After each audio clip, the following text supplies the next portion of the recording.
ਵਾਹਿਗੁਰੂ ਜੀ ਕਾ ਖਾਲਸਾ ਵਾਹਿਗੁਰੂ ਜੀ ਕੀ ਫਤਿਹ। ਅਮਰੀਕਾ ਦੇ ਵਿੱਚ ਸਪੈਕਟਰਮ RCN ਸ਼ਾਵਾ ਕੇਬਲ ਨੈਟਵਰਕਸ ਦੇ ਦੁਆਰਾ ਅਤੇ ਕੈਨੇਡਾ ਦੇ ਵਿੱਚ ਬੈਲ 5 ਕੇਬਲ ਨੈਟਵਰਕ ਰਾਹੀਂ ਅਤੇ world wide global CPN app ਜਾਦੂ TV, roku ਅਤੇ TV84 ਆਨਲਾਈਨ ਸਟ੍ਰੀਮਿੰਗ ਰਾਹੀਂ ਜਾਂ ਫਿਰ ਫੇਸਬੁੱਕ ਰਾਹੀਂ ਸਾਡਾ ਇਹ ਸ਼ੋਅ ਦੇਖ ਰਹੇ ਸਾਰੇ ਦਰਸ਼ਕਾਂ ਦਾ ਮੈਂ ਅਮਰਵੀਰ ਸਿੰਘ ਅੱਜ ਦੇ ਪ੍ਰੋਗਰਾਮ ਵਿੱਚ ਸਵਾਗਤ ਕਰਦਾ। ਵਿਊਅਰਸ, ਜਿੱਥੇ ਪੰਜਾਬ ਵਿਧਾਨ ਸਭਾ ਚੋਣਾਂ ਨਿਬੜਨ ਨਾਲ ਪੰਜਾਬ ਵਿੱਚ ਸਿਆਸੀ ਤੌਰ ਤੇ ਸ਼ਾਂਤੀ ਦਾ ਮਾਹੌਲ ਬਣਿਆ ਹੈ, ਉੱਥੇ ਹੀ ਹੁਣ ਦਿੱਲੀ ਦੇ ਗੁਰਦੁਆਰਾ ਸਾਹਿਬਾਨਾਂ ਦੇ ਪ੍ਰਬੰਧ ਲਈ ਸਿਆਸੀ ਧਿਰਾਂ ਸਰਗਰਮ ਹੋ ਚੁੱਕੀਆਂ ਨੇ। ਦਿੱਲੀ ਸਿੱਖ ਗੁਰਦੁਆਰਾ ਮੈਨੇਜਮੈਂਟ ਕਮੇਟੀ ਦੀ ਚੋਣ 26 ਫਰਵਰੀ ਨੂੰ ਹੋਣੀ ਤੈਅ ਹੋਈ ਹੈ ਅਤੇ 8 ਫਰਵਰੀ ਨਾਮਜ਼ਦਗੀਆਂ ਭਰਨ ਦੀ ਆਖਰੀ ਤਰੀਕ ਹੈ। 1 ਮਾਰਚ ਨੂੰ ਇਸ ਦੇ ਨਤੀਜੇ ਨਿਕਲਣਗੇ, ਜਿੱਥੇ ਰਿਵਾਇਤੀ ਧਿਰਾਂ ਮਨਜੀਤ ਸਿੰਘ ਜੀਕੇ ਦੀ ਅਗਵਾਈ ਵਿੱਚ ਅਕਾਲੀ ਦਲ ਬਾਦਲ, ਪਰਮਜੀਤ ਸਿੰਘ ਸਰਨਾ ਦੀ ਅਗਵਾਈ ਵਿੱਚ ਅਕਾਲੀ ਦਲ ਦਿੱਲੀ ਚੋਣ ਮੈਦਾਨ ਵਿੱਚ ਹਨ। ਉੱਥੇ ਹੀ ਇਸ ਵਾਰ ਅਕਾਲ ਤਖਤ ਦੇ ਸਾਬਕਾ ਜਥੇਦਾਰ ਭਾਈ ਰਣਜੀਤ ਸਿੰਘ, ਆਮ ਆਦਮੀ ਪਾਰਟੀ ਦੇ ਵਿਧਾਇਕ ਅਵਤਾਰ ਸਿੰਘ ਦਾ ਪੰਥਕ ਸੇਵਾ ਦਲ ਅਤੇ ਕਈ ਹੋਰ ਗਰੁੱਪ ਵੀ ਮੈਦਾਨ ਵਿੱਚ ਹਨ। ਕੀ ਦਿੱਲੀ ਕਮੇਟੀ ਚੋਣਾਂ ਵਿੱਚ ਵੀ ਇਸ ਵਾਰ ਤਿਕੋਣਾ ਮੁਕਾਬਲਾ ਦੇਖਣ ਨੂੰ ਮਿਲ ਸਕਦਾ ਹੈ?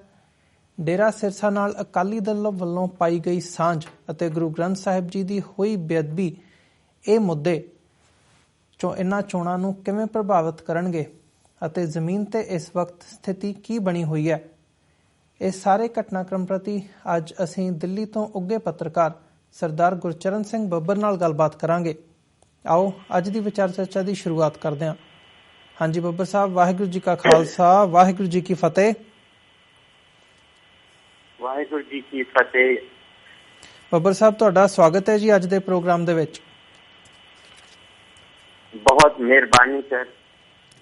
ਬੱਬਰ ਸਾਹਿਬ, ਜਿਵੇਂ ਅਸੀਂ ਚੋਣਾਂ ਦੀ ਗੱਲ ਕਰਦੇ ਹਾਂ, ਦਿੱਲੀ ਦੀਆਂ ਜਿਹੜੇ ਗੁਰਦੁਆਰਾ ਸਾਹਿਬਾਨ ਨੇ ਉਹਨਾਂ ਦੀ ਮੈਨੇਜਮੈਂਟ ਦੇ ਲਈ ਜਿਹੜੀਆਂ ਹੁਣ ਚੋਣਾਂ ਦਾ ਐਲਾਨ ਹੋਇਆ 26 ਫਰਵਰੀ ਨੂੰ, ਇਹਦੇ ਵਿੱਚ ਜਿੱਥੇ ਮੁੱਖ ਤੌਰ ਤੇ ਰਿਵਾਇਤੀ ਪਾਰਟੀਆਂ ਮੌਜੂਦ ਨੇ, ਉੱਥੇ ਭਾਈ ਰਣਜੀਤ ਸਿੰਘ ਜਾਂ ਆਮ ਆਦਮੀ ਪਾਰਟੀ ਵੱਲੋਂ ਵੀ ਇਨਡਾਇਰੈਕਟਲੀ ਅਵਤਾਰ ਸਿੰਘ ਵੱਲੋਂ ਜਿਹੜੀ ਪੰਥਕ ਸੇਵਾ ਲਹਿਰ ਦੀ ਗੱਲ ਕੀਤੀ ਗਈ ਹੈ ਉਹ ਮੈਦਾਨ 'ਚ ਨੇ, ਤੇ ਹੋਰ ਤਰ੍ਹਾਂ ਵੀ ਜਿਹੜੀਆਂ ਨੇ ਉਹ ਮੈਦਾਨ ਦੇ ਵਿੱਚ ਨੇ।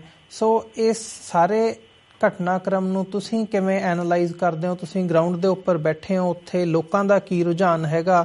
ਲੋਕ ਚੇਂਜ ਚਾਹੁੰਦੇ ਨੇ ਜਾਂ ਜਿਹੜੀ ਸੱਤਾਧਾਰੀ ਅਕਾਲੀ ਦਲ ਬਾਦਲ ਦੀ ਧਿਰ ਹੈਗੀ ਹੈ ਜੋ ਮੈਨੇਜਮੈਂਟ ਦੇ ਵਿੱਚ ਅੱਜ ਹੈਗੀ ਹੈ ਉੱਥੇ ਪ੍ਰਬੰਧਾਂ ਦੇ ਵਿੱਚ, ਉਹਨਾਂ ਨੂੰ ਪਸੰਦ ਕਰਦੇ ਨੇ? ਕੀ ਕੰਮ ਹੋ ਰਹੇ ਨੇ ਤੇ ਕੀ ਜਿਹੜੀ ਹੈਗੀ ਹੈ ਉਹ ਲੋਕਾਂ ਦੀ ਇੱਛਾ ਹੈਗੀ ਹੈ? ਇਸ ਬਾਰੇ ਤੁਸੀਂ ਸਾਰੇ ਬਾਰੇ ਕੀ ਕਹਿਣਾ ਚਾਹੋਗੇ? ਅਮਰਵੀਰ ਜੀ, ਮੈਂ IPO ਤੇ ਮੇਰਾ ਦਫ਼ਤਰ ਹੈ ਔਰ ਮੇਰੇ ਦਫ਼ਤਰ ਦੇ ਨਜ਼ਦੀਕ ਹੀ ਗੁਰਦੁਆਰਾ ਇਲੈਕਸ਼ਨ ਵਾਲਿਆਂ ਦਾ ਹੈਡ ਆਫਿਸ ਹੈ ਜੀ, ਜਿਹੜਾ ਗੁਰਦੁਆਰਾ ਇਲੈਕਸ਼ਨ ਕਰਵਾਉਂਦੇ ਨੇ। ਮੈਂ ਬਿਲਕੁਲ ਬੜੀ ਨਜ਼ਦੀਕੀ ਤੌਰ ਤੇ ਦੇਖ ਰਿਹਾ ਸਭ ਕੁਛ, ਔਰ ਰੋਜ਼ਾਨਾ ਮੇਰੀ ਨਜ਼ਰ ਵਿੱਚ ਸਾਰੇ ਲੋਕ ਆਉਂਦੇ ਜਾਂਦੇ ਨੇ ਜੀ। ਅਸਲ ਵਿੱਚ ਇਸ ਵਕਤ ਜਿਹੜਾ ਦੌਰ ਚੱਲ ਰਿਹਾ ਹੈ, ਅੱਜ ਦਾ ਜਿਹੜਾ ਦੌਰ ਚੱਲ ਰਿਹਾ ਹੈ, ਉਸ ਦੌਰ ਦੇ ਵਿੱਚ ਸਾਰੀਆਂ ਵੱਡੀਆਂ ਰਾਜਨੀਤਿਕ ਪਾਰਟੀਆਂ ਗੁਰਦੁਆਰਾ ਪ੍ਰਬੰਧਕ ਕਮੇਟੀ ਤੇ ਕਬਜ਼ਾ ਕਰਨ ਦੀ ਹੋੜ ਵਿੱਚ ਲੱਗ ਗਈਆਂ ਜੀ। ਇਹ ਸਾਰੀਆਂ ਵੱਡੀਆਂ ਪੋਲੀਟੀਕਲ ਪਾਰਟੀਆਂ ਚਿਹਰੇ ਤੇ ਸਿੱਖਾਂ ਦੇ ਨੇ, ਚਾਹੇ ਆਪ ਪਾਰਟੀ ਹੋਵੇ, ਚਾਹੇ RSS ਔਰ BJP ਹੋਵੇ, ਚਾਹੇ ਕਾਂਗਰਸ ਪਾਰਟੀ ਹੋਵੇ, ਚਾਹੇ ਅਕਾਲੀ ਦਲਾਂ ਦੇ ਅੱਡ-ਅੱਡ ਧੜੇ ਹੋਣ ਜੀ। ਸਾਰੀਆਂ ਪੋਲੀਟੀਕਲ ਪਾਰਟੀਆਂ ਜਿਹੜੀਆਂ ਗੁਰਦੁਆਰੇ ਦਿੱਲੀ ਸਿੱਖ ਗੁਰਦੁਆਰਾ ਪ੍ਰਬੰਧਕ ਕਮੇਟੀ ਤੇ ਕਬਜ਼ਾ ਕਰਨ ਨੂੰ ਦੇ ਵਾਸਤੇ ਪੂਰੇ ਜ਼ੋਰ ਸ਼ੋਰ ਨਾਲ ਲੱਗ ਗਏ ਜੀ। ਅਸਲ ਵਿੱਚ ਗੱਲ ਇਹ ਹੈ ਕਿ ਗੁਰਦੁਆਰਾ ਕਮੇਟੀ ਦਾ ਜਿਹੜਾ ਚੁਣਾਵ ਹੈ ਉਹ ਸਿਰਫ ਸਿੱਖਾਂ ਨਾਲ ਸੰਬੰਧਿਤ ਹੈ ਜੀ। ਗੁਰੂ ਘਰ ਦੇ ਪ੍ਰਬੰਧ ਵਾਸਤੇ ਗੁਰਦੁਆਰਾ ਕਮੇਟੀ ਬਣਾਈ ਜਾਂਦੀ ਹੈ, ਪਰ ਦੇਖਣ ਵਿੱਚ ਇਹ ਆ ਰਿਹਾ ਹੈ ਕਿ ਇਹ ਚੋਣਾਂ ਉਸੇ ਤਰ੍ਹਾਂ ਲੜਨ ਦੀ ਤਿਆਰੀਆਂ ਹੁੰਦੀਆਂ ਨੇ। ਔਰ ਪਿਛਲਾ ਜਿਹੜਾ ਸਾਡਾ ਤਜਰਬਾ ਹੈ ਕਿ MP ਔਰ ਜੀ ਹੈਲੋ ਦੇ ਪ੍ਰਬੰਧ ਨੂੰ ਗੁਰਦੁਆਰਾ ਪ੍ਰਬੰਧਕ ਕਮੇਟੀ ਚੋਣਾਂ, ਪਰ ਜਾਪਦਾ ਏਦਾਂ ਹੈ ਕਿ ਜਿਹੜਾ ਮਾਹੌਲ ਬਣਦਾ ਜਾ ਰਿਹਾ ਹੈ ਇਹ ਪੋਲੀਟੀਕਲ ਪਾਰਟੀਆਂ ਗੁਰਦੁਆਰੇ ਨੂੰ ਆਪਣੇ ਕਬਜ਼ੇ ਵਿੱਚ ਕਰਨ ਦੇ ਵਿੱਚ ਲੱਗ ਗਈ। ਕਿਸੇ ਨਾ ਕਿਸੇ ਤਰੀਕੇ ਗੁਰਦੁਆਰੇ ਸਾਡੀ ਪਾਰਟੀ ਦੇ ਕਬਜ਼ੇ ਵਿੱਚ ਆ ਜਾ, ਇਹ ਹਾਲਾਤ ਨੇ ਅਮਰ ਜੀ। ਬੱਬਰ ਸਾਹਿਬ, ਇਹ ਹਾਲਾਤ ਜਿਹੜੇ ਤੁਸੀਂ ਮੈਂਸ਼ਨ ਕੀਤੇ ਨੇ ਵੀ ਜਿਹੜੀਆਂ ਪੋਲੀਟੀਕਲ ਪਾਰਟੀਜ਼ ਨੇ, ਉਹ ਕੋਈ ਵੀ ਪੋਲੀਟੀਕਲ ਪਾਰਟੀ ਹੋਵੇ ਉਹ ਗੁਰਦੁਆਰਿਆਂ ਦੇ ਪ੍ਰਬੰਧਾਂ ਦੇ ਉੱਤੇ ਹਾਵੀ ਹੋਣਾ ਚਾਹੁੰਦੀ ਹੈ, ਇਸ ਰੁਝਾਨ ਨੂੰ ਤੁਸੀਂ ਕਿਵੇਂ ਦੇਖਦੇ ਹੋ? ਤੇ ਜਿਹੜੀ ਅੱਜ ਦੀ ਜਨਰੇਸ਼ਨ ਹੈਗੀ ਹੈ, ਖਾਸ ਕਰਕੇ ਨੌਜਵਾਨ ਪੀੜ੍ਹੀ, ਉਹ ਇਹਨੂੰ ਕਿਵੇਂ ਦੇਖ ਰਹੀ ਹੈ? ਤੇ ਗੁਰਦੁਆਰਾ ਪ੍ਰਬੰਧਾਂ ਦੇ ਵਿੱਚ ਖਾਸ ਕਰਕੇ ਜੇ ਅਸੀਂ ਦਿੱਲੀ ਦੇ ਵਿੱਚ ਗੱਲ ਕਰੀਏ ਤਾਂ ਜਿਹੜੇ ਲੋਕਲ ਮੁੱਦੇ ਹੈਗੇ ਨੇ ਉਹਨਾਂ ਦੇ ਪ੍ਰਤੀ ਪਾਰਟੀਆਂ ਦਾ ਕੀ ਰਵੱਈਆ ਤੇ ਜਿਹੜੀ ਲੋਕ ਹੈਗੇ ਆ, ਸਿੱਖ ਸੰਗਤਾਂ ਹੈਗੀਆਂ ਨੇ, ਉਹ ਕਿਵੇਂ ਦੇਖਦੀਆਂ ਨੇ? ਦੇਖੋ ਅਮਰਵੀਰ ਜੀ, ਮੈਂ ਤੁਹਾਨੂੰ ਇੱਕ ਗੱਲ ਦੱਸਾਂ। ਗੁਰਦੁਆਰਾ ਪ੍ਰਬੰਧਕ ਕਮੇਟੀ 1984 ਤੋਂ ਬਾਅਦ, 1984 ਆਪਰੇਸ਼ਨ ਬਲੂ ਸਟਾਰ ਤੋਂ ਬਾਅਦ ਔਰ 1984 ਕਤਲੇਆਮ ਤੋਂ ਬਾਅਦ ਜੀ ਗੁਰਦੁਆਰਾ ਪ੍ਰਬੰਧਕ ਕਮੇਟੀਆਂ ਦੇ ਕੰਮਕਾਰ ਦੇ ਤਰੀਕੇ ਵਿੱਚ ਬੜਾ ਬਦਲਾਵ ਆਇਆ। ਜਿਹੜੀ ਨਵੀਂ ਜਨਰੇਸ਼ਨ ਹੈ 84 ਤੋਂ ਬਾਅਦ, ਉਸ ਨਵੀਂ ਜਨਰੇਸ਼ਨ ਦੀ ਸੋਚ ਬਦਲ ਗਈ ਹੈ ਔਰ ਜਿਹੜੀ ਸੋਚ ਬਦਲੀ ਹੈ ਜੀ, ਉਸ ਦਾ ਇੱਕ ਨਤੀਜਾ ਨਿਕਲਿਆ ਹੈ ਕਿ ਇਹ ਚੋਣਾਂ ਉਸੇ ਤਰ੍ਹਾਂ ਆਮ ਸਿੱਖ ਵੀ ਸਮਝਦਾ ਹੈ ਜਿਸ ਤਰ੍ਹਾਂ MP ਦੀ, MLA ਦੀ ਜਾਂ ਕਾਰਪੋਰੇਸ਼ਨ ਦੀ ਚੋਣ ਆ ਰਹੀ ਹੈ ਜੀ। ਤੁਸੀਂ ਦੇਖੋ ਇਸ ਵਕਤ ਗੁਰਦੁਆਰਾ ਪ੍ਰਬੰਧਕ ਕਮੇਟੀ ਦੀਆਂ ਵੱਡੀਆਂ ਸਟੇਜਾਂ ਤੇ ਸਾਰੇ ਪੋਲੀਟੀਕਲ ਪਾਰਟੀਆਂ ਦੇ ਬੰਦੇ ਬੁਲਾਏ ਜਾਂਦੇ ਨੇ ਔਰ ਆਪਣੀ ਆਪਣੀ ਪਾਰਟੀ ਤੇ ਉਹ ਪ੍ਰਚਾਰ ਕਰਦੇ ਨੇ ਜੀ। ਪਰ ਜਿਹੜੇ ਲੋਕ ਚੋਣਾਂ ਲੜ ਰਹੇ ਨੇ ਗੁਰਦੁਆਰੇ ਦੀਆਂ, ਇਹ ਧਰਮ ਦਾ ਸਥਾਨ ਹੈ, ਇਹ ਪਵਿੱਤਰ ਸਥਾਨ ਨੇ ਜਿਨ੍ਹਾਂ ਦਾ ਪ੍ਰਬੰਧ ਸੰਭਾਲਣਾ ਹੈ ਜੀ। ਇਸ ਵਿੱਚ ਆ ਰਿਹਾ ਹੈ ਜਿਹੜੇ ਲੋਕ ਚੋਣਾਂ ਲੜਨ ਵਾਸਤੇ ਸਾਹਮਣੇ ਆ ਰਹੇ ਨੇ, ਇਹ ਗੁਰਬਾਣੀ ਇਹਨਾਂ ਲੋਕਾਂ ਨੂੰ ਕੋਈ ਕੰਚ ਨਹੀਂ, ਦਾੜੀਆਂ ਇਹਨਾਂ ਨੇ ਕਾਲੀਆਂ ਕਰ ਰੱਖੀਆਂ ਨੇ ਜੀ। ਸ਼ਰਾਬ ਮੀਠ ਦੀਆਂ ਪਾਰਟੀਆਂ ਦਿੰਦੇ ਨੇ, ਰੈਲੀਆਂ ਕਰ ਰਹੇ ਨੇ। ਤੁਸੀਂ ਦੇਖੋ ਆਪਣਾ ਨੋਮੀਨੇਸ਼ਨ ਭਰਨ ਵਾਸਤੇ ਕਾਫਲੇ ਲੈ ਕੇ ਏਦਾਂ ਆਉਂਦੇ ਨੇ ਜਿੱਦਾਂ MP ਦਾ, MLA ਦਾ ਚੋਣ ਹੈ। ਇਹਨਾਂ ਦਾ ਜਿਹੜਾ ਪਿਛਲਾ ਇਲੈਕਸ਼ਨ ਸੀ, ਉਸ ਪਿਛਲੇ ਇਲੈਕਸ਼ਨ ਨੂੰ ਜੇ ਯਾਦ ਕਰਾਂ ਜੀ, ਵੱਡੀਆਂ ਵੱਡੀਆਂ ਰੈਲੀਆਂ ਚੌਰਾਹਿਆਂ ਦੇ ਉੱਤੇ, ਚੌਕਾਂ ਦੇ ਉੱਤੇ, ਵੱਡੇ ਵੱਡੇ ਪੋਸਟਰ, ਹੋਰਡਿੰਗ, ਲੱਖਾਂ ਕਰੋੜਾਂ ਰੁਪਇਆ ਇਸ ਇਲੈਕਸ਼ਨ ਦੇ ਵਿੱਚ ਦਿੱਲੀ ਦੇ ਜਿਹੜੀਆਂ ਪੋਲੀਟੀਕਲ ਪਾਰਟੀਆਂ ਨੇ ਲਗਾਈਆਂ ਜੀ। ਤੁਸੀਂ ਦੇਖੋ ਇਹ ਚੋਣਾਂ ਹਾਲੀ ਸ਼ੁਰੂ ਹੀ ਹੋਈਆਂ ਨੇ। ਹਰਿਆਣੇ ਤੋਂ, ਪੰਜਾਬ ਤੋਂ, ਰਾਜਸਥਾਨ ਤੋਂ ਜਿਹੜੇ ਸਿੱਖ ਨੇ ਉਹ ਐਸਾ ਦਿੱਲੀ ਵੱਲ ਆਉਣ ਲੱਗ ਪਏ ਨੇ। ਇਹ ਜਿਹੜਾ ਮਾਹੌਲ ਬਣਦਾ ਜਾ ਰਿਹਾ ਹੈ, ਇਹ ਮਾਹੌਲ ਇਸ ਤਰ੍ਹਾਂ ਬਣਦਾ ਜਾ ਰਿਹਾ ਜਿੱਦਾਂ ਇਹ ਗੁਰਦੁਆਰਾ ਕਮੇਟੀ ਆਪ ਦੀ ਹੈ, ਜਿੱਦਾਂ ਇਹ ਕਾਂਗਰਸ ਦੀ ਹੈ, ਜਿੱਦਾਂ ਇਹ RSS ਦੀ ਹੈ। ਇਹ ਪੋਲੀਟੀਕਲ ਪਾਰਟੀਆਂ ਇਸ ਕਰਕੇ ਵੀ ਜ਼ੋਰ ਲਗਾ ਰਹੀਆਂ ਨੇ ਕਿ RSS ਤੇ BJP ਦੀ ਕੋਸ਼ਿਸ਼ ਹੈ ਕਿ ਅਕਾਲੀ ਦਲ ਬਾਦਲ ਨਾਲ ਮਿਲ ਕੇ ਕੰਟਰੋਲ ਸਾਡਾ ਗੁਰਦੁਆਰਿਆਂ ਦੇ ਉੱਤੇ ਹੋ ਜਾਏ, ਕਿਉਂਕਿ RSS ਔਰ BJP ਸਿੱਖਾਂ ਦੀ ਸੋਚ ਬਦਲਣ ਵਾਸਤੇ ਕਬਜ਼ਾ ਕਰਨਾ ਚਾਹੁੰਦੀ ਹੈ ਔਰ ਕਾਂਗਰਸ ਪਾਰਟੀ ਪਾਵਰ ਵਾਸਤੇ ਕਬਜ਼ਾ ਕਰਨਾ ਚਾਹੁੰਦੀ ਹੈ। ਤੇ ਆਪ ਪਾਰਟੀ ਦੇ ਜਿਹੜੇ ਲੋਕ ਨੇ ਉਹ ਚਾਹੁੰਦੇ ਨੇ ਕਿ ਦਿੱਲੀ ਦੇ ਵਿੱਚ ਸਾਡੀ ਪਾਰਟੀ ਦੇ ਹੱਕ ਦੇ ਵਿੱਚ ਗੁਰਦੁਆਰਾ ਕਮੇਟੀ ਰਹੇ। ਜਿਹੜੇ ਬਾਕੀ ਛੋਟੇ ਛੋਟੇ ਗੁੱਟ ਆਏ ਨੇ, ਇਹ ਕਿਸੇ ਨਾ ਕਿਸੇ ਨਾਲ ਅੰਦਰ ਖਾਤੇ ਜੁੜੇ ਹੋਏ ਨੇ ਔਰ ਇਹ ਜਿਹੜਾ ਰੁਝਾਨ ਹੈ ਇਹ ਭਵਿੱਖ ਵਾਸਤੇ ਠੀਕ ਨਹੀਂ ਹੈ। ਇਹ ਸਿੱਖਾਂ ਦੇ ਭਵਿੱਖ ਵਾਸਤੇ ਬੜਾ ਨੁਕਸਾਨਦਾਇਕ ਸਾਬਤ ਹੋਏਗਾ ਕਿਉਂਕਿ ਕਬਜ਼ੇ ਪਾਰਟੀਆਂ ਕਰਨਾ ਚਾਹੁੰਦੀਆਂ ਨੇ ਗੁਰਦੁਆਰਿਆਂ ਤੇ, ਜਦਕਿ ਕਬਜ਼ੇ ਗੁਰਸਿੱਖਾਂ ਦੇ ਹੋਣੇ ਚਾਹੀਦੇ ਨੇ। ਕਬਜ਼ੇ ਦਾ ਮਤਲਬ ਮੈਨੇਜਮੈਂਟ ਗੁਰਸਿੱਖਾਂ ਦੇ ਹੱਥ ਹੋਣੀ ਚਾਹੀਦੀ ਹੈ, ਪ੍ਰਬੰਧ ਗੁਰਸਿੱਖਾਂ ਦੇ ਹੱਥ ਹੋਣਾ ਚਾਹੀਦਾ ਹੈ। ਪਰ ਸਿੱਖਾਂ ਦੇ ਹੱਥ ਨਾ ਹੋ ਕੇ ਪੋਲੀਟੀਕਲ ਪਾਰਟੀਆਂ ਦੇ ਹੱਥ ਵਿੱਚ ਜਾ ਰਿਹਾ ਹੈ ਔਰ ਪੋਲੀਟੀਕਲ ਪਾਰਟੀਆਂ ਪਰਦੇ ਦੇ ਪਿੱਛੇ ਰਹਿ ਕੇ ਗੁਰਦੁਆਰਿਆਂ ਤੇ ਕੰਟਰੋਲ ਕਰਨਾ ਚਾਹੁੰਦੀਆਂ ਨੇ। ਇਹ ਰੁਝਾਨ ਬੜਾ ਖਤਰਨਾਕ ਹੈ ਅੱਜ ਦੇ ਹਾਲਾਤ ਦੇ ਵਿੱਚ। ਜੀ ਬੱਬਰ ਸਾਹਿਬ, ਜਿਵੇਂ ਤੁਸੀਂ ਗੱਲ ਕੀਤੀ ਹੈ ਕਿ ਪੋਲੀਟੀਕਲ ਪਾਰਟੀਜ਼ ਹਾਵੀ ਹੋ ਰਹੀਆਂ ਨੇ ਤੇ ਇਹ ਪਿਛਲੇ ਲੰਬੇ ਸਮੇਂ ਤੋਂ ਜੇ ਅਸੀਂ ਦੇਖਣਾ ਹੋਵੇ ਤਾਂ ਇਹਦੀ ਜਿਹੜੀ ਇਸ ਕਦਮ ਨੇ ਜਿਹੜੇ ਇਸ ਵੱਲ ਨੂੰ ਲਗਾਤਾਰਤਾ ਦੇ ਨਾਲ ਵੱਧਦੇ ਤੁਰੇ ਆਉਂਦੇ ਨੇ ਤੇ ਅੱਜ ਜਿਹੜੀ ਇਹ ਸਿਚੁਏਸ਼ਨ ਉਹ ਆ ਬਣ ਚੁੱਕੀ ਹੈ। ਤੇ ਇਹਦਾ ਫਿਰ ਤੁਸੀਂ ਇਸ ਸਾਰੇ ਸਿਨੈਰੀਓ ਦਾ, ਇਸ ਘਟਨਾਕ੍ਰਮ ਦਾ ਹੱਲ ਕੀ ਦੇਖਦੇ ਹੋ ਕਿ ਨੌਜਵਾਨ ਪੀੜ੍ਹੀ ਜਿਹੜੀ ਹੈਗੀ ਹੈ ਉਹਦੇ ਵਿੱਚ ਇੰਨੀ ਸੁਹਿਰਦਤਾ ਹੈ ਕਿ ਉਹ ਆਉਣ ਵਾਲੇ ਸਮੇਂ ਦੇ ਵਿੱਚ ਕੋਈ ਗੁਰਦੁਆਰਾ ਪ੍ਰਬੰਧਾਂ ਨੂੰ ਸੁਧਾਰਨ ਦੇ ਲਈ ਕੋਈ ਲਾਮਬੰਦ ਹੋ ਕੇ ਕੋਈ ਕੰਮ ਕਰ ਸਕਦੀ ਹੈ, ਜਾਂ ਆਉਣ ਵਾਲੇ ਸਮੇਂ ਦੇ ਵਿੱਚ ਜਿਹੜੀ ਇਹ ਸਥਿਤੀ ਹੈ ਉਹ ਵੱਧ ਤੋਂ ਬਦਤਰ ਹੁੰਦੀ ਦਿਖ ਰਹੀ ਹੈ ਤੁਹਾਨੂੰ? ਮੈਨੂੰ ਤੇ ਤੁਸੀਂ ਮਾਫ ਕਰਨਾ, ਮੈਂ ਤੁਹਾਨੂੰ ਕਹਾਂਗਾ ਗੱਲ ਪਤਾ ਨਹੀਂ ਤੁਸੀਂ ਕਿਸ ਤਰ੍ਹਾਂ ਲੋਗੇ।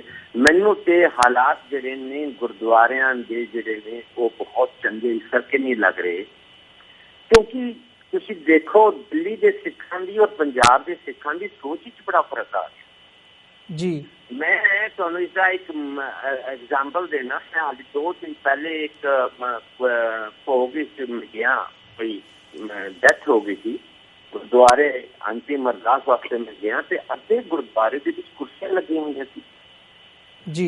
ਅਸੀਂ ਕੁਰਸੀਆਂ ਦੀ ਪਰਮਿਸ਼ਨ ਉਹਨਾਂ ਲੋਕਾਂ ਨੂੰ ਹੈ ਜਿਹਨਾਂ ਜਿਹੜੇ ਅਪਾਹਜ ਨੇ, ਜਿਹੜੇ ਬੈਠ ਨਹੀਂ ਸਕਦਾ ਬੰਦਾ ਉਹ ਕੁਰਸੀ ਦੇ ਕੋਨੇ ਤੇ ਬੈਠ ਸਕਦਾ ਹੈ। ਚਲੋ ਇਹ ਗੱਲ ਅਸੀਂ ਮੰਨ ਵੀ ਲੈਂਦੇ ਹਾਂ, ਪਰ ਤੁਸੀਂ ਦੇਖੋ ਨਾ ਸੋਚ ਕਿਸ ਤਰ੍ਹਾਂ ਬਦਲਦੀ ਜਾ ਰਹੀ ਹੈ। ਇਹ ਰੁਝਾਨ ਨਹੀਂ ਸੀਗਾ ਦਿੱਲੀ ਦੇ ਵਿੱਚ। ਮੈਂ DLF ਕਲੋਨੀ ਜਿੰਨੀ ਵੱਡੀ ਕਲੋਨੀ ਚਮਜੀ ਸਿੱਖਾਂ ਦੇ ਗੁਰਦੁਆਰੇ ਦੇ ਵਿੱਚ ਗਿਆ, ਉਸ ਗੁਰਦੁਆਰੇ ਦੇ ਵਿੱਚ ਤੁਸੀਂ ਮੰਨੋ 250-300 ਆਦਮੀ ਕੁਰਸੀਆਂ ਤੇ ਬੈਠੇ ਗੁਰੂ ਸਾਹਿਬ ਦੇ ਸਾਹਮਣੇ, ਤਾਂ ਕਿਸੇ ਦੀ ਹਿੰਮਤ ਨਹੀਂ ਕੋਈ ਕਿਸੇ ਨੂੰ ਬੋਲ ਜਾਏ। ਇਹ ਸੋਚ ਬਦਲਦੀ ਜਾ ਰਹੀ ਹੈ। ਬੈਠਣ ਦਾ ਤਰੀਕਾ, ਗੁਰਦੁਆਰਿਆਂ ਵਿੱਚ ਚੱਲਣ ਦਾ ਤਰੀਕਾ, ਲੰਗਰ ਦਾ ਤਰੀਕਾ, ਪਰੰਪਰਾ, ਮਰਿਆਦਾ, ਬੋਲਣ ਦਾ ਤਰੀਕਾ, ਲਹਿਜਾ, ਇਹ ਸਾਰੀਆਂ ਚੀਜ਼ਾਂ ਇਹ ਹਮਲਾ ਹੋ ਰਿਹਾ ਕਿ ਇੱਕ ਸੋਚ ਤੇ ਸਿੱਖਾਂ ਦੀ ਸੋਚ ਬਦਲਣ ਤੇ ਹਮਲਾ ਹੋਇਆ 1984 ਤੋਂ ਬਾਅਦ। ਇਹ ਸਰਕਾਰਾਂ ਨੇ ਬੜੀ ਸੋਚੀ ਸਮਝੀ ਸਾਜ਼ਿਸ਼ ਦੇ ਤਹਿਤ ਸਿੱਖਾਂ ਦੀ ਸੋਚ ਬਦਲਣ ਦਾ ਤਰੀਕਾ ਜਿਹੜਾ ਹੈ ਉਹ ਬੜਾ ਆਸਾਨ ਹੈ। ਤੁਸੀਂ ਗੁਰਦੁਆਰਾ ਪ੍ਰਬੰਧਕ ਕਮੇਟੀਆਂ ਤੇ ਕਬਜ਼ਾ ਕਰ ਲਓ, ਮੈਨੇਜਮੈਂਟ ਕਮੇਟੀਆਂ ਤੁਹਾਡੇ ਹੱਥ ਵਿੱਚ ਆ ਜਾਣ, ਤੁਸੀਂ ਆਪਣੇ ਤਰੀਕੇ ਨਾਲ ਗੁਰਦੁਆਰਿਆਂ ਦਾ ਪ੍ਰਬੰਧ ਤੁਸੀਂ ਚਲਾਓ। ਇਹ ਜਿਹੜਾ ਤਰੀਕਾ ਚੱਲ ਪਿਆ ਹੈ ਨਾ, ਇਹ ਸਾਡੇ ਵਾਸਤੇ ਖਤਰਨਾਕ ਹੈ। ਤੁਸੀਂ ਦੇਖੋ, ਮੈਂ ਇੱਕ ਗੱਲ ਹੋਰ ਅਮਰਵੀਰ ਜੀ ਤੁਹਾਨੂੰ ਦੱਸਾਂ, ਗੱਲਾਂ ਬੜੀਆਂ ਨੇ। ਮੈਂ ਤੁਹਾਨੂੰ ਦੱਸਾਂ ਕਿ ਦਿੱਲੀ ਦੇ ਵਿੱਚ ਇਲੈਕਸ਼ਨ ਜਿਹੜਾ ਹੋ ਰਿਹਾ ਹੈ ਗੁਰਦੁਆਰਾ ਪ੍ਰਬੰਧਕ ਕਮੇਟੀ ਦਾ, ਤੁਸੀਂ ਦੇਖੋ ਜਾਤ ਬਰਾਦਰੀ ਦਾ ਬੜਾ ਨਵਾਂ ਇੱਕ ਰੁਝਾਨ ਸ਼ੁਰੂ ਹੋ ਗਿਆ ਕਿ ਜੀ ਇਹ ਜੱਟ ਇਸ ਇਲਾਕੇ ਦੇ ਵਿੱਚ ਜੱਟ ਹੈਗੇ ਨੇ ਤੇ ਜੱਟ ਕੈਂਡੀਡੇਟ ਨੂੰ ਵੋਟ ਤੁਸੀਂ ਚੀਤ ਦਿਓ ਜੀ। ਇੱਥੇ ਲੁਬਾਣਾ ਹੈ ਜੀ, ਲੁਬਾਣੇ ਨੂੰ ਦਿਓ। ਇੱਥੇ ਰਾਮਗੜੀਆ ਨੂੰ ਦਿਓ। ਇਹ ਨਾਮਧਾਰੀ ਨੇ ਜੀ, ਇਹਨਾਂ ਨੂੰ ਦਿਓ। ਇਹ ਮਜ਼੍ਹਬੀ ਨੇ ਜੀ, ਇਹਨਾਂ ਨੂੰ ਦਿਓ। ਇਹ ਭਾਪੇ ਨੇ ਜੀ, ਇਹ ਭਾਪਿਆਂ ਚੋਂ ਅਫਗਾਨੀ ਬਰਾਦਰੀ ਆ, ਉਹਨਾਂ ਨੂੰ ਦਿਓ। ਇਹ ਜੱਟਾਂ 'ਚ ਵੱਡੇ ਜੱਟ ਨੇ, ਇਹਨਾਂ ਨੂੰ ਦਿਓ। ਇਹ ਸਿੱਖਲੀ ਘਰ ਨੇ, ਇਹਨਾਂ ਨੂੰ ਦਿਓ। ਤੁਸੀਂ ਦੇਖੋ ਗੁਰਦੁਆਰਾ ਪ੍ਰਬੰਧਕ ਕਮੇਟੀ ਦੀ ਜਿਹੜੀ ਚੋਣ ਆ ਰਹੀ ਹੈ, ਇਸ ਚੋਣ ਵਿੱਚ ਜਾਤ ਬਰਾਦਰੀਆਂ ਦਾ ਵੀ ਬਹੁਤ ਵੱਡਾ ਅਸਰ ਹੈ, ਜਿਹੜੀ ਸਾਡੀ ਸੋਚ ਬਦਲਦੀ। ਅਸੀਂ ਤਾਂ ਗੁਰੂ ਦੇ ਸਿੱਖ ਹੁੰਦੇ ਹਾਂ, ਅਸੀਂ ਤਾਂ ਸਾਰੇ ਗੁਰੂ ਦੇ ਸਿੱਖ ਹਾਂ, ਪਰ ਸਾਡੇ ਵਿੱਚ ਜਿਹੜਾ ਹੈ ਰੁਝਾਨ ਸ਼ੁਰੂ ਹੋ ਗਿਆ ਹੈ ਜਾਤ ਬਰਾਦਰੀਆਂ ਦਾ। ਸਾਡੇ ਵਿੱਚ ਜਿਹੜਾ ਇਹ ਰੁਝਾਨ ਸ਼ੁਰੂ ਹੋ ਗਿਆ, ਉਹ ਜੀ ਦਾੜੀ ਕਾਲੀ ਕਰਨ ਨਾਲ ਕੀ ਫਰਕ ਪੈਂਦਾ ਹੈ? ਸਾਨੂੰ ਦਾੜੀ ਕਾਲੀ ਅਜੀ ਏਦਾਂ ਹੀ ਕਹੀ ਜਾਂਦੇ ਆ ਗੁਰਬਾਣੀ ਕੰਠ ਹੋਣੀ ਚਾਹੀਦੀ ਹੈ। ਕਿਉਂ ਕੰਠ ਹੋਣੀ ਚਾਹੀਦੀ ਹੈ ਗੁਰਬਾਣੀ ਜੀ? ਤੁਸੀਂ ਦੱਸੋ, ਜੇ ਤੁਸੀਂ ਗੁਰਦੁਆਰਾ ਪ੍ਰਬੰਧ ਕਰਨਾ ਹੈ ਤਾਂ ਗੁਰਦੁਆਰਾ ਪ੍ਰਬੰਧ ਤੇ ਗੁਰਸਿੱਖਾਂ ਦੇ ਹੱਥ ਵਿੱਚ ਹੋਣਾ ਚਾਹੀਦਾ ਹੈ ਜੀ। ਬਿਲਕੁਲ, ਗੁਰਦੁਆਰਾ ਪ੍ਰਬੰਧ ਤੇ ਉਹਨਾਂ ਲੋਕਾਂ ਦੇ ਹੱਥ ਵਿੱਚ ਹੋਣਾ ਚਾਹੀਦਾ ਜਿਹੜੇ ਗੁਰੂ ਮਰਿਆਦਾ ਨੂੰ ਸਮਝਦੇ ਹੋਣ, ਗੁਰੂ ਘਰ ਨੂੰ ਸਮਝਦੇ ਹੋਣ। ਪਾਣੀ ਤੇ ਬਾਣੇ ਵਾਲੇ ਬੰਦੇ ਹੋਣੇ ਚਾਹੀਦੇ ਨੇ। ਤੁਸੀਂ ਸਾਰੇ ਮੈਂਬਰਾਂ ਨੂੰ ਦੇਖ ਲਓ, ਤੁਹਾਨੂੰ ਗੁਰਦੁਆਰਾ ਕਮੇਟੀ ਦੇ ਸਾਰੇ ਧੜਿਆਂ ਦੇ ਵਿੱਚੋਂ ਸਿਰਫ 15-20% ਬਾਣੀ ਤੇ ਬਾਣੇ ਵਾਲਾ ਬੰਦਾ ਮਿਲੇਗਾ, ਬਾਕੀ ਸਾਰੇ ਬਾਣੀ ਤੇ ਬਾਣੇ ਤੋਂ ਦੂਰ ਨੇ ਜੀ। ਨਾ ਬਾਣੀ ਵਾਲਾ ਕੋਈ ਬੰਦਾ ਹੈ, ਨਾ ਬਾਣੇ ਵਾਲਾ ਬੰਦਾ ਹੈ। ਇਹ ਗੁਰਦੁਆਰਾ ਇਲੈਕਸ਼ਨ ਦੇ ਵਿੱਚ ਇਹ ਦੇਖਣ ਨੂੰ ਆ ਰਿਹਾ। ਤੁਸੀਂ ਦੇਖੋ, ਜੇ ਪ੍ਰਬੰਧ ਵੀ ਤੇ ਗੁਰਦੁਆਰਿਆਂ ਦੀ ਮੈਨੇਜਮੈਂਟ ਕਮੇਟੀ ਵੀ ਬਾਣੀ ਤੇ ਬਾਣੇ ਵਾਲੇ ਲੋਕਾਂ ਦੀ ਨਹੀਂ ਹੋਏਗੀ ਤੇ ਫਿਰ ਸਿੱਖੀ ਕਿਸ ਤਰ੍ਹਾਂ ਅੱਗੇ ਵਧੇਗੀ ਜੀ? ਬੱਬਰ ਸਾਹਿਬ ਬਿਲਕੁਲ ਠੀਕ ਗੱਲ ਹੈ ਤੁਹਾਡੀ। ਜੇ ਅਸੀਂ ਇਹਨਾਂ ਚੋਣਾਂ ਦੇ ਵਿੱਚ ਮੁੱਦਿਆਂ ਦੀ ਗੱਲ ਕਰੀਏ, ਖਾਸ ਤੌਰ ਤੇ ਜਦੋਂ ਹੁਣ ਪੰਜਾਬ ਦੀਆਂ ਚੋਣਾਂ ਹੋ ਕੇ ਹਟੀਆਂ ਨੇ, ਵਿਧਾਨ ਸਭਾ ਚੋਣਾਂ ਤੇ ਦਿੱਲੀ ਦੀਆਂ ਗੁਰਦੁਆਰਾ ਪ੍ਰਬੰਧਕ ਕਮੇਟੀ ਦੀਆਂ ਚੋਣਾਂ ਹੋਣ ਜਾ ਰਹੀਆਂ ਨੇ, ਤਾਂ ਪਿਛਲੇ ਸਮੇਂ ਦੇ ਵਿੱਚ ਜਿਵੇਂ ਗੁਰੂ ਗ੍ਰੰਥ ਸਾਹਿਬ ਦੀ ਬੇਅਦਬੀ ਦੀਆਂ ਘਟਨਾਵਾਂ ਹੋਈਆਂ ਨੇ ਪੰਜਾਬ ਦੇ ਵਿੱਚ, ਦਿੱਲੀ ਦੇ ਸਿੱਖਾਂ ਦਾ ਉਸ ਪ੍ਰਤੀ ਕੀ ਰਵੱਈਆ ਹੈਗਾ, ਤੇ ਜਿਹੜਾ ਅਕਾਲੀਆਂ ਵੱਲੋਂ ਡੇਰਾ ਸਿਰਸਾ ਨੂੰ ਸਮਰਥਨ ਦਿੱਤਾ ਗਿਆ ਜਦੋਂ ਕਿ 2007 ਦੇ ਅਕਾਲ ਤਖਤ ਸਾਹਿਬ ਦੇ ਹੁਕਮਨਾਮੇ ਦੇ ਵਿੱਚ ਉਹਨਾਂ ਦੇ ਬਾਈਕਾਟ ਦੀ ਜਿਹੜੀ ਹੈ ਉਹ ਲਾਈਨ ਸੀ, ਇਹਦੇ ਤੇ ਜਦੋਂ ਅਸੀਂ ਦੇਖਦੇ ਹਾਂ ਕਿ ਉਹ ਹੁੰਦਾ ਪਹਿਲੇ 48 ਘੰਟੇ ਦੇ ਵਿੱਚ ਕਿਸੇ ਦਾ, ਅਕਾਲੀ ਲੀਡਰ ਦਾ, SGPC ਦਾ ਜਾਂ ਅਕਾਲੀ ਦਲ ਦੇ ਕਿਸੇ ਵੀ ਨੁਮਾਇੰਦੇ ਦਾ ਕੋਈ ਬਿਆਨ ਨਹੀਂ ਆਉਂਦਾ। ਜਦੋਂ ਹੀ ਚੋਣਾਂ ਖਤਮ ਹੁੰਦੀਆਂ ਨੇ ਤਾਂ ਸਾਰਿਆਂ ਤੋਂ ਪਹਿਲਾਂ ਜਿਹੜੇ ਅਕਾਲੀ ਦਲ ਬਾਦਲ ਦੇ ਦਿੱਲੀ ਦੇ ਮੈਨੇਜਮੈਂਟ ਕਮੇਟੀ ਦੇ ਅੱਜ ਦੇ ਚੀਫ ਹੈਗੇ ਆ, ਉਹਨਾਂ ਦਾ ਮਨਜੀਤ ਸਿੰਘ ਜੀਕੇ ਦਾ ਸਾਰਿਆਂ ਤੋਂ ਪਹਿਲਾਂ ਬਿਆਨ ਆਉਂਦਾ ਤੇ ਉਹਨਾਂ ਵੱਲੋਂ ਸ਼ਿਕਾਇਤ ਕੀਤੀ ਜਾਂਦੀ ਹੈ। ਸੋ ਇਹ ਜਿਹੜਾ ਸਾਰਾ ਘਟਨਾਕ੍ਰਮ ਹੈਗਾ ਪਰਮਜੀਤ ਸਿੰਘ ਸਰਨਾ ਵੱਲੋਂ ਹਾਲਾਂਕਿ ਪਹਿਲਾਂ ਕੀਤੀ ਗਈ ਸੀ। ਸੋ ਦਿੱਲੀ ਦੇ ਵਿੱਚ ਖਾਸ ਤੌਰ ਤੇ ਬੇਅਦਬੀ ਦੀਆਂ ਘਟਨਾਵਾਂ ਨੂੰ ਲੈ ਕੇ ਤੇ ਜਿਹੜਾ ਇਹ ਡੇਰਾਵਾਦ ਦਾ ਇਸ਼ੂ ਹੈਗਾ ਅਕਾਲੀਆਂ ਦੀ ਹਮਾਇਤ ਦਾ, ਇਹਨਾਂ ਦੋਵਾਂ ਨੂੰ ਲੋਕ ਕਿਵੇਂ ਦੇਖ ਰਹੇ ਆ ਤੇ ਜਿਹੜੀਆਂ ਪਾਰਟੀਆਂ ਨੇ ਉਹਨਾਂ ਦੇ ਵਿੱਚ ਕੀ ਇਹਨਾਂ ਮੁੱਦਿਆਂ ਦੇ ਪ੍ਰਤੀ ਕੋਈ ਸੁਹਿਰਦਤਾ ਹੈਗੀ ਹੈ? ਦੇਖੋ, ਮੈਂ ਤੁਹਾਨੂੰ ਸਾਫ਼ ਤੇ ਸਪਸ਼ਟ ਦੱਸ ਦੇਵਾਂ ਕਿ ਦਿੱਲੀ ਦੇ ਵਿੱਚ ਜਿਹੜੇ ਮੁੱਦਿਆਂ ਦੇ ਉੱਤੇ ਤੁਸੀਂ ਜਿਹੜੇ ਪ੍ਰਸ਼ਨ ਕੀਤੇ ਨੇ, ਗੁਰੂ ਗ੍ਰੰਥ ਸਾਹਿਬ ਦੀ ਜਿਹੜੀ ਬੇਅਦਬੀ ਪਿਛਲੇ ਦਿਨਾਂ ਵਿੱਚ, ਮਹੀਨਿਆਂ ਦੇ ਵਿੱਚ ਪੰਜਾਬ ਵਿੱਚ ਹੋਈ ਹੈ, ਜਿੱਥੇ ਵੀ ਹੁੰਦਾ ਗੁਰੂ ਗ੍ਰੰਥ ਸਾਹਿਬ ਦੀ ਬੇਅਦਬੀ ਹੋਏ ਉਹਨੂੰ ਦੁੱਖ ਲੱਗਦਾ, ਪਰ ਤੁਸੀਂ ਇਹ ਨਹੀਂ ਕਹਿ ਸਕਦੇ ਉਹ ਜਿਹੜੀ ਬੇਅਦਬੀ ਹੋਈ ਹੈ ਤੇ ਉਸ ਦੇ ਨਾਲ ਕਿਸੇ ਇੱਕ ਧੜੇ ਨੂੰ ਨੁਕਸਾਨ ਹੋਏਗਾ। ਔਰ ਜਿਹੜੀ ਤੁਸੀਂ ਸਿਰਸੇ ਵਾਲੀ ਗੱਲ ਕਹੀ ਹੈ, ਡੇਰੇ ਸਿਰਸੇ ਵਾਲੀ ਗੱਲ, ਇਹਦਾ ਵੀ ਕੋਈ ਬਹੁਤਾ ਅਸਰ ਨਹੀਂ ਪਏਗਾ। ਦਿੱਲੀ ਦੀ ਜ਼ਿੰਦਗੀ ਹੋਰ ਤਰ੍ਹਾਂ, ਦਿੱਲੀ ਦੇ ਸਿੱਖਾਂ ਦਾ ਰੁਝਾਨ ਹੋਰ ਤਰ੍ਹਾਂ ਦਾ ਹੈ ਜੀ, ਦਿੱਲੀ ਦੇ ਸਿੱਖਾਂ ਦੀ ਸੋਚ ਹੋਰ ਤਰ੍ਹਾਂ ਦੀ ਹੈ। ਦਿੱਲੀ ਦੇ ਵਿੱਚ ਤੇ ਮੁੱਦਾ ਹੈ ਜੀ, ਜਿਹਦੇ ਕੋਲ ਪਾਵਰ ਹੋਏਗੀ, ਜਿਹਦੇ ਕੋਲ ਪੈਸਾ ਹੋਏਗਾ, ਜਿਹੜਾ ਵੱਡੀਆਂ ਪਾਰਟੀਆਂ ਕਰੇਗਾ, ਜਿਹੜਾ ਬੰਦਾ ਤੇ ਕਮੇਟੀ ਤੇ ਕਬਜ਼ਾ ਕਰ ਰਹੇ ਜੀ, ਕਬਜ਼ਾ ਹੋਏਗਾ ਤਾਕਤ ਨਾਲ, ਪੈਸੇ ਨਾਲ, ਪਾਵਰ ਨਾਲ, ਮੀਟ ਸ਼ਰਾਬ ਦੀਆਂ ਪਾਰਟੀਆਂ ਨਾਲ, ਵੋਟਾਂ ਖਰੀਦਣ ਨਾਲ। ਦਿੱਲੀ ਦਾ ਸਿੱਖ ਜਿਹੜਾ ਹੈ ਉਹ ਤੁਸੀਂ ਜਿਸ ਤਰ੍ਹਾਂ ਦੀ ਪੰਜਾਬ ਦੇ ਪਿੰਡਾਂ ਥਾਵਾਂ ਦੇ ਜਿਹੜੇ ਸ਼ਰਧਾਲੂ ਸਿੱਖ ਨੇ, ਜਿਹੜੇ ਗੁਰੂ ਗ੍ਰੰਥ ਸਾਹਿਬ ਲਈ ਮਰ ਮਿਟਦੇ ਨੇ, ਉਦਾਂ ਦਾ ਰੁਝਾਨ ਦਿੱਲੀ ਦੇ ਵਿੱਚ ਨਹੀਂ ਹੈ। ਤੁਸੀਂ ਮਾਫ਼ ਕਰਨਾ, ਦਿੱਲੀ ਦੇ ਸਿੱਖਾਂ ਦੀ ਸੋਚ, ਰਹਿਣੀ ਬਹਿਣੀ, ਖਾਣਾ ਪੀਣਾ, ਬੋਲਣਾ ਚਾਲਣਾ ਔਰ ਸੋਚਣ ਦਾ ਤਰੀਕਾ ਬੜਾ ਹੀ ਬਦਲ ਗਿਆ। ਇਸ ਕਰਕੇ ਜੇ ਤਰੀਕਾ ਹੁੰਦਾ ਗੁਰੂ ਘਰ ਦੇ ਨਾਲ ਜੁੜੇ ਹੋਣ ਦਾ, ਜੇ ਤਰੀਕਾ ਹੁੰਦਾ ਬੜੇ ਜਜ਼ਬਾਤੀ ਹੋਣ ਦਾ, ਕਿ ਫਿਰ ਅਮਰਵੀਰ ਜੀ ਗੁਰਦੁਆਰਾ ਚੋਣਾਂ ਦੇ ਵਿੱਚ ਗਾਤਰੇ ਪਾਏ ਹੋਏ ਉੱਤੇ ਜਾੜੇ ਖੁੱਲੇ ਵਾਲੇ, ਪੱਗਾਂ ਵਾਲੇ, ਚੰਗੇ ਗੁਰਸਿੱਖ ਬਾਣੀ ਬਾਣੇ ਵਾਲੇ ਬੰਦੇ ਹੀ ਗੁਰਦੁਆਰਾ ਪ੍ਰਬੰਧਕ ਕਮੇਟੀ ਦੀਆਂ ਚੋਣਾਂ ਚਾਹੁੰਦੇ। ਤੁਸੀਂ ਦੱਸੋ, ਦਰਦ ਤੇ ਉਹਨਾਂ ਨੂੰ ਹੋਏਗਾ ਔਰ ਤਕਲੀਫ ਉਹਨਾਂ ਨੂੰ ਹੋਏਗੀ ਜਿਹੜੇ ਬੰਦੇ ਜੁੜੇ ਹੋਣਗੇ ਜੀ। ਵਪਾਰੀ ਬੰਦੇ ਨੇ ਦਿੱਲੀ ਦੇ ਔਰ ਦੁਕਾਨਦਾਰ ਬੰਦੇ ਨੇ, ਇਹਨਾਂ ਦਾ ਤਰੀਕਾ ਹੋਰ ਤਰ੍ਹਾਂ ਦਾ। ਇਸ ਕਰਕੇ ਪੰਜਾਬ ਵਿੱਚ ਜੇ ਗੁਰੂ ਗ੍ਰੰਥ ਸਾਹਿਬ ਦਾ ਅਪਮਾਨ ਹੋਇਆ, ਬੇਅਦਬੀ ਹੋਈ, ਉਹਦਾ ਦੁੱਖ ਹੁੰਦਾ ਹੈ ਜੀ, ਉਹਦਾ ਦੁੱਖ ਹਾਂਜੀ ਬੜਾ ਮਾੜਾ ਹੋਇਆ ਜੀ, ਏਦਾਂ ਨਹੀਂ ਹੋਣਾ ਚਾਹੀਦਾ। ਬਸ ਡੇਰੇ ਵਾਲੀਆ ਜੀ ਰਾਜਨੀਤੀ ਕਰਦੇ ਪਏ ਜੀ ਅਕਾਲੀ, ਇਹਨਾਂ ਨੂੰ ਏਦਾਂ ਨਹੀਂ ਕਰਨਾ ਚਾਹੀਦਾ ਜੀ, ਬਸ ਇੰਨੀ ਗੱਲ ਹੈ। ਹੁਣ ਜਿਹੜਾ ਉਹਨਾਂ ਦੇ ਮਹੱਲੇ 'ਚ ਨੱਥਾ ਸਿੰਘ ਖੜਾ ਹੈ, ਉਹਦਾ ਉੱਥੇ ਦੂਸਰੀ ਤਰਫ ਸੁੱਚਾ ਸਿੰਘ ਖੜਾ ਹੈ, ਉੱਥੇ ਨੱਥਾ ਸਿੰਘ ਤਾਂ ਸੁੱਚਾ ਸਿੰਘ ਨੂੰ ਦੇਖਦੇ ਨੇ, ਇੱਥੇ ਨੱਥਾ ਸਿੰਘ ਖੜਾ, ਸੁੱਚਾ ਸਿੰਘ ਖੜਾ, ਰਾਮ ਸਿੰਘ ਖੜਾ, ਕਰਤਾਰ ਸਿੰਘ ਖੜਾ, 5-6 ਸਿੱਖ ਖੜੇ ਆ। ਇਹਨਾਂ ਚੋਂ ਹੁਣ ਕਿਹੜਾ ਸਿੱਖ ਚੁਣਿਆ ਜਾਏਗਾ? ਇਹਨਾਂ ਚੋਂ ਸਿੱਖ ਚੁਣਿਆ ਜਾਏਗਾ ਜਿਹੜਾ ਪਾਵਰਫੁਲ ਹੈ, ਜਿਹੜਾ ਰੁਪਏ ਵਾਲਾ ਹੈ, ਜਿਹੜਾ ਤਾਕਤ ਵਾਲਾ ਹੈ। ਇੱਥੇ ਲਹਿਰ ਨਹੀਂ ਹੈਗੀ ਕਿ ਜਿੱਦਾਂ ਤੁਸੀਂ ਕਹਿ ਦਿਓ ਕਿ ਬਾਦਲਾਂ ਦੀ ਲਹਿਰ ਹੈ, ਇੱਥੇ ਸਰਨਿਆਂ ਦੀ ਲਹਿਰ ਹੈ, ਇੱਥੇ ਪੰਥਕ ਸੇਵਾਦਾਰ ਦੀ ਲਹਿਰ ਹੈ ਜੀ। ਜਿਹੜੀਆਂ ਪੋਲੀਟੀਕਲ ਪਾਰਟੀਆਂ ਤਾਕਤ ਦਾ ਇਸਤੇਮਾਲ ਕਰਨਗੀਆਂ, ਔਰ ਮੈਨੂੰ ਲੱਗਦਾ ਦਿੱਲੀ ਦੇ ਵਿੱਚ ਤਾਕਤ RSS ਕੋਲ ਹੈ। ਮੈਨੂੰ ਜਾਪਦਾ ਹੈ ਦਿੱਲੀ ਦੇ ਵਿੱਚ ਬੀਜੇਪੀ ਕੋਲ ਤਾਕਤ ਹੈ। ਮੈਨੂੰ ਜਾਪਦਾ ਹੈ ਜਿਹੜੇ RSS BJP ਵਾਲੇ ਜਿਹੜੇ ਘਰ ਘਰ ਇਹਨਾਂ ਦੀ ਅਪਰੋਚ ਹੈ, ਹਰ ਮਹੱਲੇ ਦੇ ਵਿੱਚ ਇਹਨਾਂ ਦੀ ਛਾਪ ਹੈ ਜੀ, ਤੇ ਬਾਦਲ ਪਰਿਵਾਰ ਨੂੰ ਇਸ ਗੱਲ ਦਾ ਫਾਇਦਾ ਮਿਲ ਜਾਏਗਾ। ਇੱਕ ਗੱਲ ਜਿਹੜੀ ਮੈਨੂੰ ਦਿਖਦੀ ਹੈ।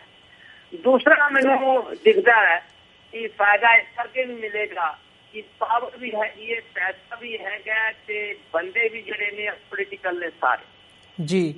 ਇਹ ਮੁੱਦੇ ਜਿਹੜੇ ਤੁਸੀਂ ਦੱਸੇ ਨੇ, ਉਹਨਾਂ ਮੁੱਦਿਆਂ ਤੋਂ ਆਹ ਜਿਹੜਾ ਰੂਟ ਹੈ ਨਾ ਇਲੈਕਸ਼ਨ ਜਿੱਤਣ ਦਾ, ਇਹ RSS ਨੂੰ ਸਮਝ ਹੈ ਕਿ ਸਿੱਖਾਂ ਨੂੰ ਕਿਸ ਤਰ੍ਹਾਂ ਅਸੀਂ ਵੋਟਾਂ ਲੈਣੀਆਂ ਨੇ, ਔਰ BJP ਨੂੰ ਵੀ ਸਮਝ ਹੈ, ਤੇ ਅਕਾਲੀ ਦਾ ਮਤਲਬ ਹੈ ਬਾਦਲ ਪਰਿਵਾਰ, ਇਹਨਾਂ ਨਾਲ ਮਿਲ ਕੇ ਦਿੱਲੀ ਦੀ ਹਰ ਸੀਟ ਦੇ ਉੱਤੇ RSS ਦਾ ਵਰਕਰ ਝੋਕ ਦੇਗਾ, BJP ਦਾ ਵਰਕਰ ਲਗਾ ਦੇਗਾ। ਪੰਜਾਬ ਪਿੰਡਾਂ ਥਾਵਾਂ ਤੋਂ ਬੰਦਿਆਂ ਦਾ ਕਾਫਲੇ ਆ ਜਾਣਗੇ, ਹਰ ਇੱਕ ਇਲਾਕੇ ਦੇ ਵਿੱਚ 200, 300, 400 ਬੰਦਾ ਡੇਰਾ ਲਗਾ ਲੇਗਾ। ਘਰ ਘਰ ਸਿੱਖਾਂ ਕੋਲ ਜਾ ਕੇ ਹੱਥ ਜੋੜ ਕੇ ਕਹਿੰਦੇ ਜੀ ਇਹ ਪੰਥ ਦਾ ਵਾਸਤਾ ਜੇ, ਇਹ ਅਕਾਲ ਤਖਤ ਦਾ ਬੰਦਾ ਜੇ, ਇਹਨੂੰ ਵੋਟਾਂ ਪਾਓ, ਅਕਾਲ ਤਖਤ ਨਾਲ ਜੁੜੇ ਰਹੋ, ਪੰਥ ਨਾਲ ਜੁੜੇ ਰਹੋ, ਗੁਰੂ ਘਰ ਨਾਲ ਜੁੜੇ ਰਹੋ, ਅੰਮ੍ਰਿਤਸਰ ਨਾਲ ਜੁੜੇ ਰਹੋ, ਤੇ ਤੁਸੀਂ ਇਸ ਨੂੰ ਵੋਟਾਂ ਪਾਓ ਭਾਈ। ਆਹ ਬੰਦਾ ਜਿਹੜਾ ਜੇ ਇਹਨੂੰ ਜਿਤਾਣਾ ਤੁਸੀਂ। ਉਹ ਬੰਦਾ ਕੌਣ ਹੈ? ਉਹ ਅਕਾਲੀ ਦਲ ਬਾਦਲ ਦਾ ਹੈ। ਉਹ RSS ਦੀ ਸਪੋਰਟ ਮਿਲ ਰਹੀ ਹੈ, BJP ਦੀ ਸਪੋਰਟ ਮਿਲ ਰਹੀ ਹੈ, ਪੰਜਾਬ ਤੋਂ ਕਾਫਲੇ ਆਏ ਹੋਏ ਹੈ। ਉਹ ਰੋਲੇ ਰੱਪੇ ਜੋ ਲੋਕੀ ਜਜ਼ਬਾਤ ਵਿੱਚ ਆ ਕੇ ਵੋਟਾਂ ਪਾ ਦਿੰਦੇ ਨੇ। ਦੂਸਰੀ ਤਰਫ ਇਹਨਾਂ ਦੀ ਪਾਲਿਸੀ ਹੁੰਦੀ ਹੈ ਸ਼ਰਾਬਾਂ ਵੰਡਣ ਦੀ, ਮੀਟ ਮੁਰਗਿਆਂ ਦੀਆਂ ਪਾਰਟੀਆਂ ਰਾਤ ਨੂੰ ਕਰਨ ਦੀ, ਹੋਟਲਾਂ 'ਚ ਪਾਰਟੀਆਂ ਕਰਨ ਦੀ, ਪੈਸੇ ਵੰਡਣ ਦੀ, ਵੋਟਾਂ ਖਰੀਦਣ ਦੀ, ਤੇ ਕਮਜ਼ੋਰ ਜਿਹੜਾ ਕੈਂਡੀਡੇਟ ਖੜਾ ਹੁੰਦਾ ਹੈ ਉਸ ਕਮਜ਼ੋਰ ਕੈਂਡੀਡੇਟ ਨੂੰ ਪੈਸੇ ਦੇ ਕੇ ਬਿਠਾਉਣ ਦੀ, ਇਹ ਸਾਰੀਆਂ ਸਟ੍ਰੈਟਜੀਆਂ ਜਿਹੜੀਆਂ ਨੇ ਇਸਤੇਮਾਲ ਕਰਦੇ ਨੇ RSS BJP ਔਰ ਅਕਾਲੀ ਦਲ ਬਾਦਲ ਦੇ ਲੋਕ। ਬਾਕੀ ਵਿਚਾਰੇ ਨੇ ਜੀ ਬਾਕੀ ਜਿਤਨੇ ਵੀ ਨੇ, ਤੁਸੀਂ ਮੰਨ ਲਓ ਵਿਚਾਰੇ ਥੋੜਾ ਜਿਹਾ, ਕਿਉਂਕਿ ਅਰਵਿੰਦ ਕੇਜਰੀਵਾਲ ਦਿੱਲੀ ਦਾ ਮੁੱਖ ਮੰਤਰੀ ਹੈ, ਇਹਨਾਂ ਨੇ ਪੰਥਕ ਸੇਵਾ ਦਲ ਬਣਾਇਆ। ਹੋ ਸਕਦਾ ਹੈ 3-4 ਇਲਾਕਿਆਂ ਦੇ ਵਿੱਚ, 5-7 ਇਲਾਕਿਆਂ ਦੇ ਵਿੱਚ ਉਹ ਆਪਣਾ ਦਬਦਬਾ ਰੱਖਣ, ਤਾਂ ਕਿ ਹੋਰ ਕੋਈ ਲਹਿਰ ਕੋਈ ਮਾਹੌਲ ਕੋਈ ਇਸ ਤਰ੍ਹਾਂ ਦੀ ਆਂਧੀ ਤੂਫਾਨ ਨਹੀਂ ਹੈਗਾ। ਨਾ ਹੀ ਸਿੱਖਾਂ ਨੂੰ, ਦਿੱਲੀ ਦੇ ਸਿੱਖਾਂ ਨੂੰ ਕੋਈ ਬਹੁਤ ਵੱਡਾ ਪੰਜਾਬ ਵਿੱਚ ਕੀ ਹੋ ਰਿਹਾ, ਪੰਜਾਬ ਦਾ ਕੀ ਅਸਰ ਹੈ, ਉਹ ਦਿੱਲੀ ਦੇ ਵਿੱਚ ਨਹੀਂ ਇਤਨਾ ਹੁੰਦਾ ਜੀ। ਬੱਬਰ ਸਾਹਿਬ, ਤੁਹਾਡਾ ਬਹੁਤ ਧੰਨਵਾਦ। ਤੁਸੀਂ ਇਹ ਸਾਰੀ ਜਾਣਕਾਰੀ ਜਿਹੜੀ ਹੈਗੀ ਹੈ ਗਰਾਊਂਡ ਦੇ ਉੱਪਰੋਂ ਸਾਡੇ ਦਰਸ਼ਕਾਂ ਦੇ ਨਾਲ ਸਾਂਝੀ ਕੀਤੀ ਹੈ। ਹਾਲਾਂਕਿ ਜਿਵੇਂ ਤੁਸੀਂ ਦੱਸਦੇ ਹੋ ਰੁਝਾਨ ਕਾਫੀ ਮਾੜੇ ਨਜ਼ਰ ਆ ਰਹੇ ਨੇ। ਅਸੀਂ ਵਾਹਿਗੁਰੂ ਅੱਗੇ ਅਰਦਾਸ ਹੀ ਕਰ ਸਕਦੇ ਹਾਂ ਕਿ ਆਉਣ ਵਾਲੇ ਸਮੇਂ ਦੇ ਵਿੱਚ ਜਿਹੜੀ ਹੈ ਉਹ ਕੋਈ ਚੇਂਜ ਆਵੇ, ਤੇ ਜਿਹੜੀ ਪੰਥ ਪ੍ਰਸਤ ਸੋਚ ਹੈਗੀ ਹੈ ਉਹਨੂੰ ਲੈ ਕੇ ਲੋਕ ਉਹਨੂੰ ਲੈ ਕੇ ਗੁਰਦੁਆਰਾ ਪ੍ਰਬੰਧਾਂ ਦੇ ਵਿੱਚ ਆਉਣ। ਪਰ ਬੱਬਰ ਸਾਹਿਬ, ਮਾਫੀ ਚਾਹਾਂਗੇ ਤੁਹਾਡੇ ਕੋਲੋਂ, ਸਾਡਾ ਜਿਹੜਾ ਸਮਾਂ ਹੈਗਾ ਉਹ ਸਮਾਪਤੀ ਦੇ ਵੱਲ ਜਾ ਰਿਹਾ ਹੈ। ਤੁਹਾਡੇ ਕੋਲੋਂ ਇੱਥੇ ਹੀ ਇਜਾਜ਼ਤ ਚਾਹਾਂਗੇ ਜੀ। ਧੰਨਵਾਦ ਬੱਬਰ ਸਾਹਿਬ ਤੁਹਾਡਾ ਬਹੁਤ। ਵਾਹਿਗੁਰੂ ਜੀ ਕਾ ਖਾਲਸਾ, ਵਾਹਿਗੁਰੂ ਜੀ ਕੀ ਫਤਿਹ ਜੀ। ਵਿਊਅਰਸ, ਇਸੇ ਦੇ ਨਾਲ ਜਿਹੜਾ ਅੱਜ ਦਾ ਸਾਡਾ ਸ਼ੋਅ ਹੈ ਉਹ ਸਮਾਪਤੀ ਦੇ ਵੱਲ ਜਾ ਰਿਹਾ, ਤੇ ਜਾਂਦੇ ਤੁਹਾਨੂੰ ਵੀ ਮੈਂ ਅਨਾਊਂਸ ਕਰਦਿਆਂ, ਤੁਹਾਨੂੰ ਅਪੀਲ ਕਰਦਿਆਂ ਕਿ ਸਾਨੂੰ ਤੁਹਾਡੀ ਵਿੱਤੀ ਸਹਾਇਤਾ ਦੀ ਲੋੜ ਹੈਗੀ ਹੈ। ਸਾਨੂੰ ਡੋਨੇਸ਼ਨਸ ਦੇ ਲਈ ਤੁਸੀਂ ਸਾਡੀ ਵੈਬਸਾਈਟ tv84.tv ਤੇ ਜਾ ਕੇ ਸਾਨੂੰ ਮੰਥਲੀ ਡੋਨੇਟ ਕਰ ਸਕਦੇ ਹੋ, ਤੇ ਉੱਥੇ ਮੰਥਲੀ ਡੋਨੇਸ਼ਨਸ ਦੇ ਲਈ ਪਲੈਜ ਕਰ ਸਕਦੇ ਹੋ। ਇਹਦੇ ਹਵਾਲੇ ਨਾਲ ਤੁਸੀਂ ਸਾਡੇ ਤੱਕ ਪਹੁੰਚ ਵੀ ਕਰ ਸਕਦੇ ਹੋ ਸਾਡੇ ਫੇਸਬੁੱਕ ਪੇਜ ਦੇ ਥਰੂ, tv84 ਦੇ ਫੇਸਬੁੱਕ ਪੇਜ ਦੇ ਥਰੂ, ਤੇ donate.tv84@gmail.com ਤੇ ਤੁਸੀਂ ਸਾਨੂੰ ਈਮੇਲ ਵੀ ਲਿਖ ਸਕਦੇ ਹੋ। ਅੱਜ ਦੇ ਸ਼ੋਅ ਦੇ ਵਿੱਚ ਅਸੀਂ ਤੁਹਾਡੇ ਕੋਲੋਂ ਇੱਥੇ ਹੀ ਇਜਾਜ਼ਤ ਚਾਹਾਂਗੇ। ਕੱਲ ਨੂੰ ਫਿਰ ਮੁਲਾਕਾਤ ਹੋਵੇਗੀ ਜੀ ਤੁਹਾਡੇ ਨਾਲ। ਇਜਾਜ਼ਤ ਦਿਓ। ਵਾਹਿਗੁਰੂ ਜੀ ਕਾ ਖਾਲਸਾ, ਵਾਹਿਗੁਰੂ ਜੀ ਕੀ ਫਤਿਹ।